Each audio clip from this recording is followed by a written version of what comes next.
Welcome to the Friday at 4 podcast series with your host Charles Luttrell and co-host Steve Kent.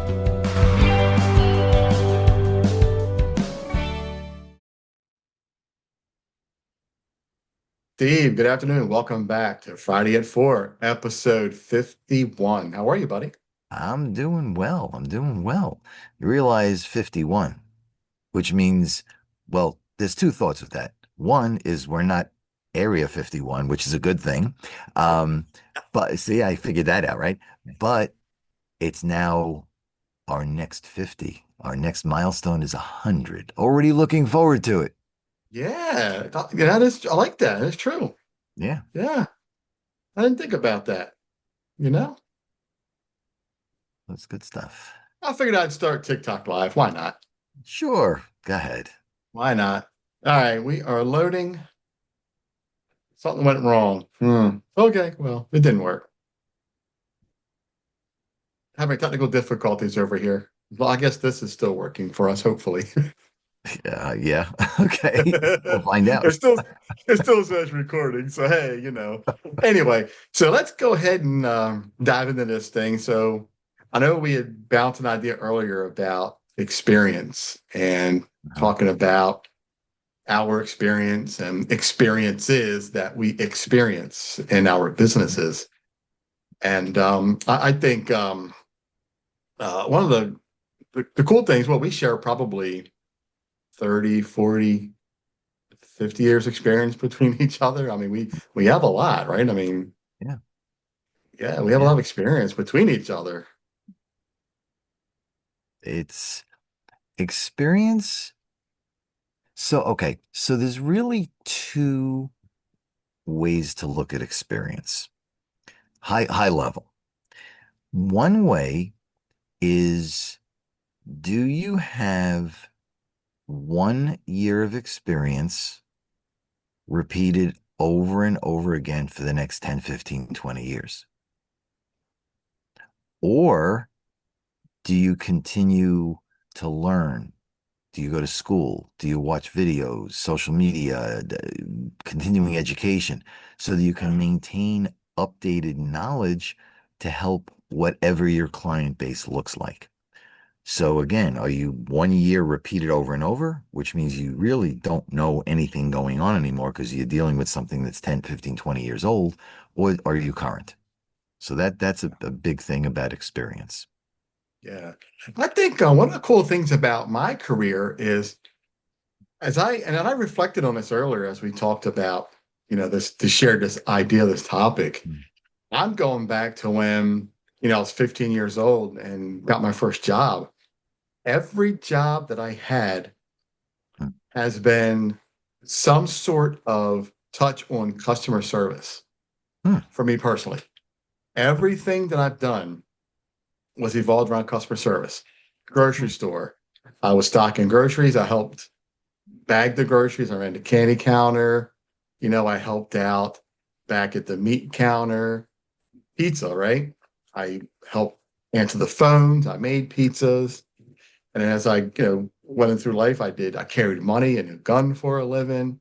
So I Mm. helped get their money safely and on, right? Customer service and the call center. And then, I mean, it just, everything that I've done, it's been centered around helping people in customer service. And I've been consistent. I never really thought about that until, I had bounced this idea off you this morning about, hey, I think let's talk about this today on Friday at 4. You know what I mean? Whether we are aware of it or not, and in many cases we're not because we were never taught, but everything that we do, we touch a customer. Hmm. If you're in a business, the customer could be the person sitting at the desk next to you, because Yeah. what you do, you give whatever work you do to that person so they can do their work. They're your internal customer. Yeah. People sometimes think customer is the external person, the person who buys your good or service and pays for it. And yes, they are, but it's internal as well as external. Yeah. Yeah. So customer service, and you just went through a whole bunch of things that you did. They are very important things to do to make yourself more valuable, more interesting, whatever. But even in a business perspective, everybody's a customer. Yeah. Yeah. And the more experience you have, and it doesn't have to be you're always in banking, always in finance, Yeah. always in car sales, always, always, always. It doesn't matter. The Yeah. more experience you have of dealing with people and honing the skills of ask a question and stop talking and listen to the answer. Yeah. Don't listen to understand. Don't listen to respond, because then you're not really listening to what the person is saying to you. Yeah. And it is a tough skill to build. It really is. It But is. listen to understand, then Mhm. respond. Yeah, absolutely. That's a huge one because sometimes I get caught in that, right? I'm listening to somebody talk and I can't wait for them to shut up because I want to talk. I want to tell you what I got. I got something. Shut up now. Let me talk again, you know? So I get caught in that, you know? I do. Yeah. I'm S- so passionate about what I do, you know, that it mhm. drives me to just keep pushing and pushing and pushing and talk, talk, talk. And then sometimes I gotta be like, Chuck, relax, shut up, and just listen. Being passionate is really good. It Yeah. is, because in theory, and it's not even in theory, it's been proven, when somebody is really passionate about what they do, they tend to do a better job. They will spend more time on it to make sure it's a good thing, because again, their name is attached to it and they like it. They want to do it again and again and again. Yeah. Yeah. And when you talk to other people, have you ever heard of the be interested versus interesting? Wow, it's interesting. Wow. Yeah, it's a thing that's going around. When you speak with someone, and again, you've heard the one mouth, two ears thing where you're supposed to Oh yeah. talk Yeah. and then keep quiet and listen twice as much as you talk. Listen more than you talk. Right. Well, it's the same thing. When I sit there, and I'm going to use you as the example, if we're going to have a conversation and I say, hey, Chuck, tell me about something, for me to listen and not interrupt means I am interested. Yeah. People love to talk. You just said it, and I agree with you. People love to talk.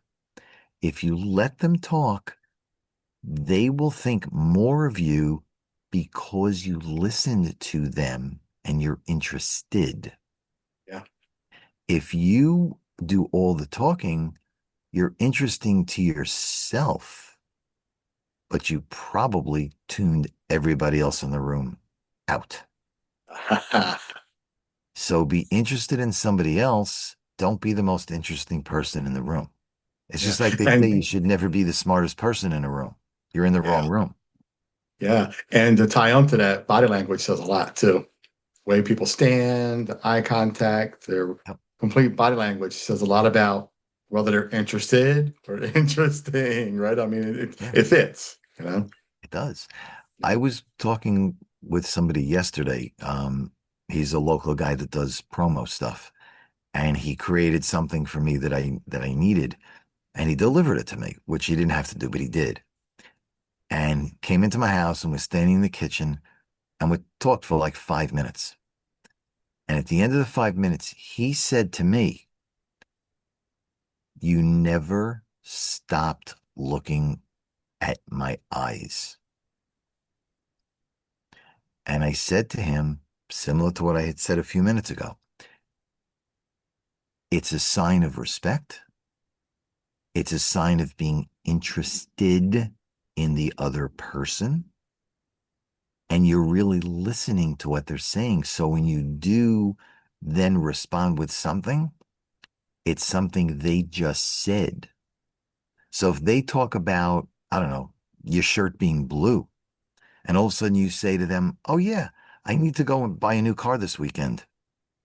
You have not listened to them at all, because they were talking about their shirt, you're talking about the car. And I know it sounds crazy, but that's part of listening, being interested. And it's all part of building a relationship. When you go for a job, when you talk to your boss, your employer, a vendor, somebody, you got to Hmm. pay attention to them. And that's the consistency piece of experience.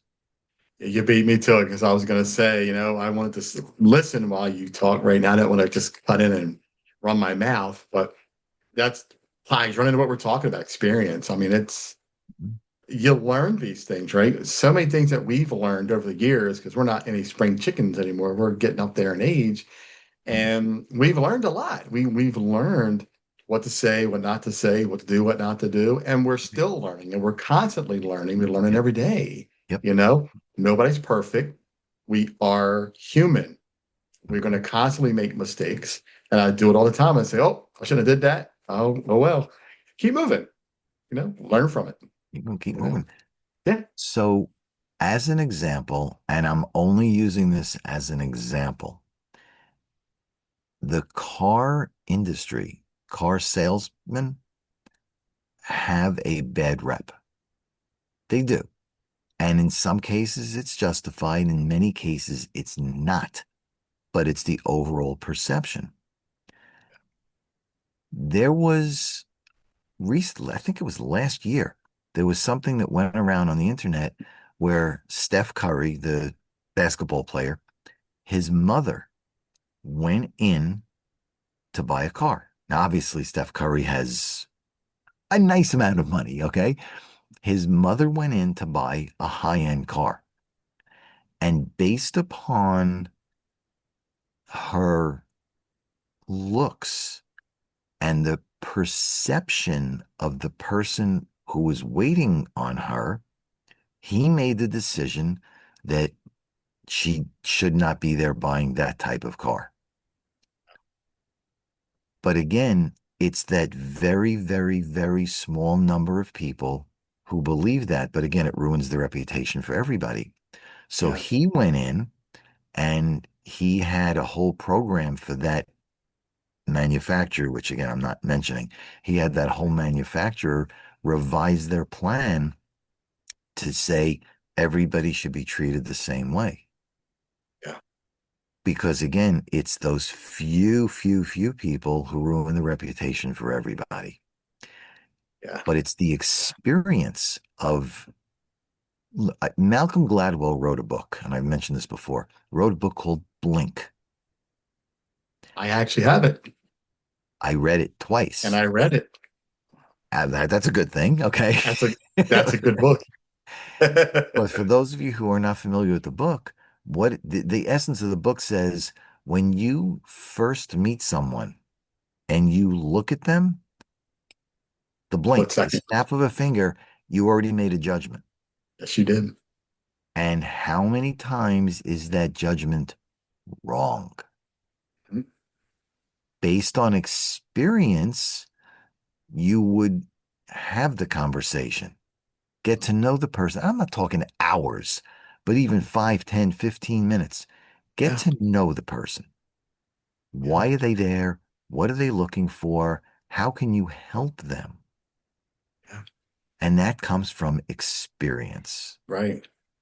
And to tie off what you said just a couple minutes ago about car selling, I don't know how much I can say publicly and recording on this podcast, but I do want to give a shout out to my buddy who I've known him since 2008, Mm, and I was turned on to him to buy a car, and I have since bought 5 cars myself from him, and my nice. daughter bought one from the same car salesman who Okay. is a great guy. Yeah. We're friends to this day. We talk, and I don't know how much I can say about where he works and what he Yeah. works for, what Don't, he don't, does, don't but go. Yeah. I don't. But I want to give a shout out to him because Mhm. he's an honest, genuine guy who Right. I send people his way all the time because Yep. he's on the trust in the car industry. Yep. Yep. Yeah. I have a relative who's been, and his wife have been in the auto industry 40 years, Mhm. 35 years. Yeah. again, also both of them super honest, great, helpful, caring, treats everybody the same way. Yeah. Yeah. So again, it's that very small number of people. And that's in any business. I'm just saying the car industry, but it's in any business. There's Yeah. always those few that ruin Yeah. it for the mass. And it's unfortunate because people It really is, want isn't it? to. Yeah. And I think like we're talking about it ties to experience, right? So if we have good experiences with people and we trust them, Mhm. it goes a long way to being a repeat customer. You have Yes. repeat loyalty, you know? And that ties to a couple of things I want to talk about. I wrote them down. A couple of things I want to talk about just real quick because I know we're short on time. No, go ahead. But attention to detail, genuine customer care, and turning feedback into growth. And I think that's the biggest one I want to hit on right now, because I Yep. can hit on the other two later. Turning feedback into growth, because I'm getting hit with this a couple of times where people aren't really open to negative feedback. Not really negative Mm, feedback, but mm, not perfect feedback, right? right. So, feedback, whether it's positive or negative, is one of the most valuable tools that any business Mhm. can receive. Correct. The best businesses don't just listen, right? They act. And that's key, right? Because using feedback as a roadmap for improvement, that's key, right? Roadmap for improvement. Hmm. Turning criticism into change not only strengthens the business, but it also shows customers that their voice matters, right? Yes. So, you take what I just said, and you know,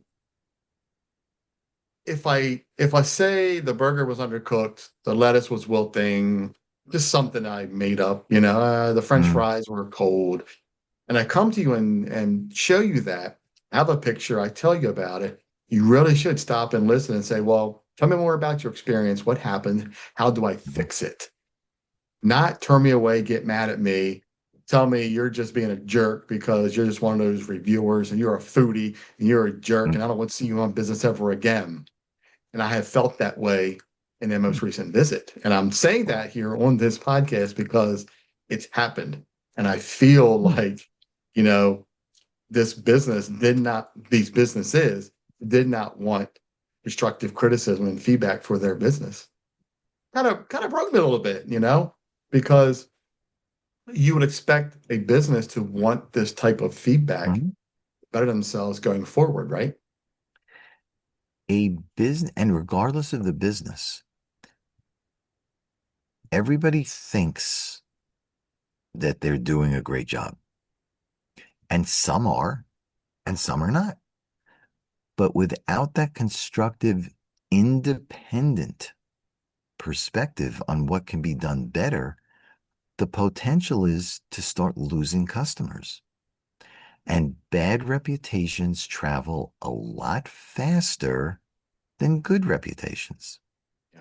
So while it is an ego hit for somebody to come in and say, oh, the lettuce may not have been right, the fries were cold, it should be taken as a positive, because how many more positive reviews will you get when you upgrade? So even existing people that come in will notice the difference and spread it. Well, think about this. I went to your business. It wasn't a perfect visit. Mhm. I podcast about it. I put it up on my website. People see it. And they go, oh, I'm not going there. That's crazy, right? Versus you came on my podcast. I didn't have a perfect experience. We talked about it. You acknowledged it. We talked about a game plan of how you're going to make it right going forward. And then we post it. People are going to respond to that way better than if I just put up something that happened and there's no response at all. Correct. Correct. It's hard to say, yes, I could be better. But if you take it the right way, the benefits are huge. Yeah. Every time I talk to somebody or I show my QR code from my website to my show, the first thing I say to them, watch my episodes, enjoy my show. Please give me feedback. I want to know what you think, good, bad, to ugly. I am open to feedback. Yeah. And I've gotten some ugly feedback early on. And I think I fixed some of the things that people, weren't keen on, And as I go through these shows, it's got my personality in it. It's got what I Okay. want in it because it's mine. Right. Right. But I'm showing you what my vision of what I want my business to look like. And I have been open to that constructive criticism, and it does not hurt my feelings at all. Somebody could comment, post, or email me and say, dude, your show sucks. I'd say, well, tell me why. Right. Help me make it better, you Right. know? Right. Which I don't think it does. I've never heard that it does yet, but I mean, it is what it is. But Yeah. I want to put it out there that don't stick your head in the sand and just think you're doing a great job. And also don't get hurt because something was not perfect. Correct. And this all stems back to coming from experience. The more you do, the more you learn, the better you're going to be. Experience, it's a tricky thing because when you're young, you don't have the experience. So how do you then figure out what you want to do, how you want to do, when, where? It's tough. As we get, I'm going to call it more seasoned, as opposed to calling us older, right? But as we get more seasoned, More um, seasoned. it's not like I'm cooking a chicken or something. You got to season Cooking it. a turkey, Anyway, man. It's almost Thanksgiving. yeah, exactly. Season the turkey. Um, but once we have that experience and we start to gain the years, you now know what questions to ask, maybe what documentation, what websites to go to. It makes it easier for you and for the person you're sitting down helping. But when you're young, the way to really get the experience, if you want to, is to find somebody who is a little bit older. And if they'll allow you to tag along and see what they do and how they do so that you can gain. Doesn't mean you can't change things. Everybody works differently. We are individuals. But if you don't have that initial going in, you could miss the mark by a mile with a Yeah. customer and never realize it. Yeah. What I did going through the careers I went through were multiple years of different careers. The longest span was 16 years, in the Mm, customer service call center. But what I was very good at was asking questions and listening. And that's how I grew because I know I didn't know it all. I knew I was good, but you really have to take in consideration when someone that's mentoring you, listen to what they have to say. They have the experience. They've been where you are, right. and they have 1, 2, 5, 10, 20 years more experience than you. They may not know it all themselves, but they've been where you are and they can help you, Yes. get there. Right. Right.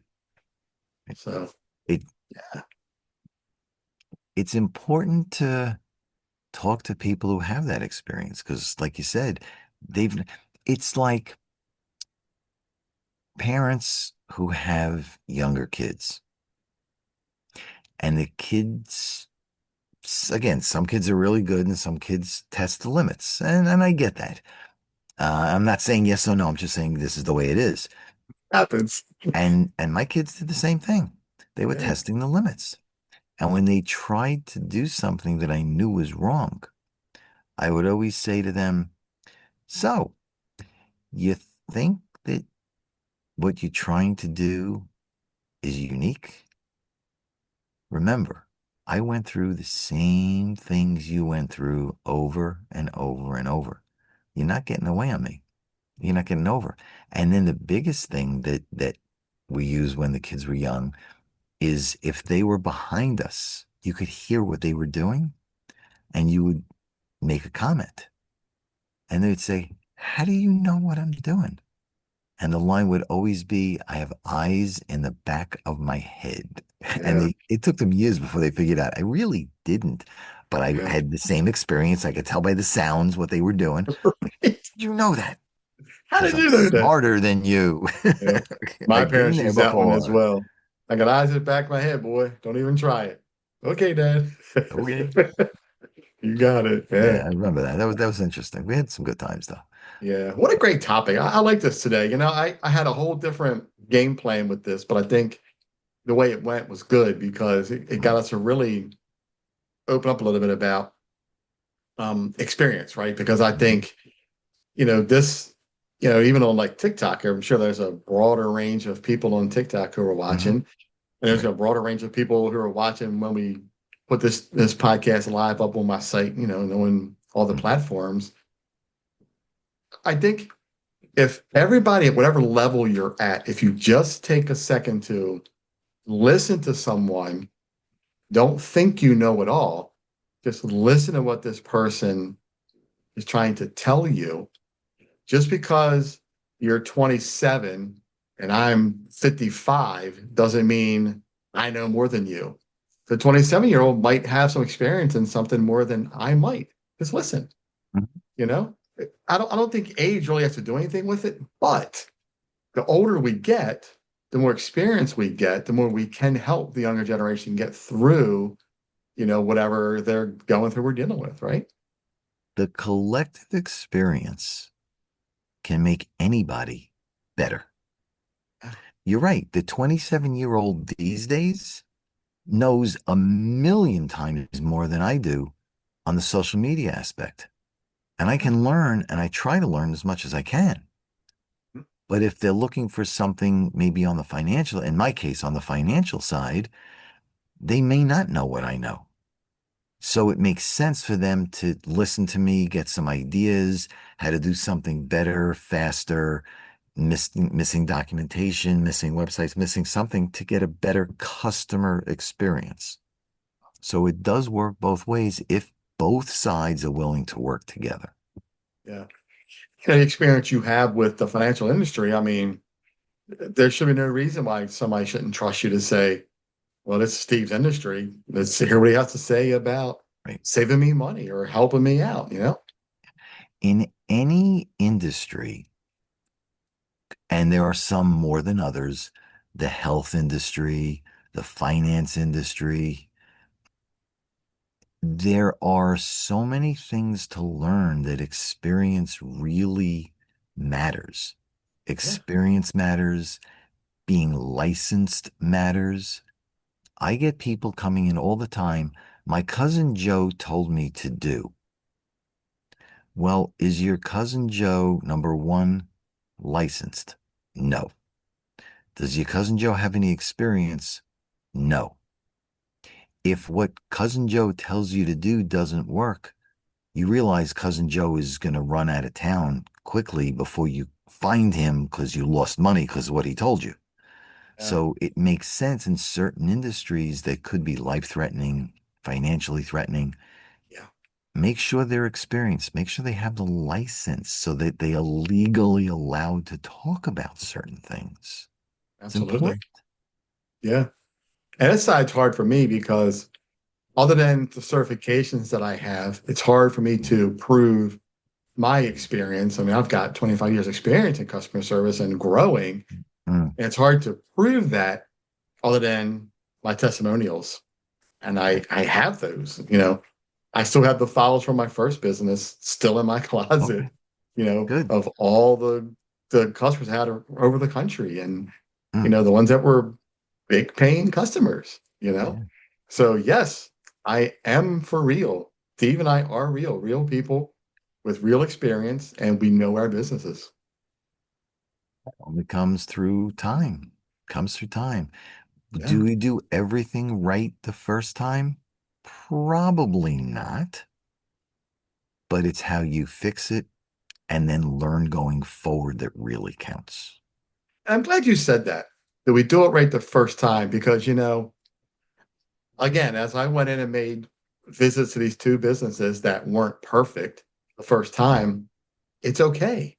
Mhm. It's okay. I'm sure the next 15 times I go in, they're probably going to be awesome, Right. you know?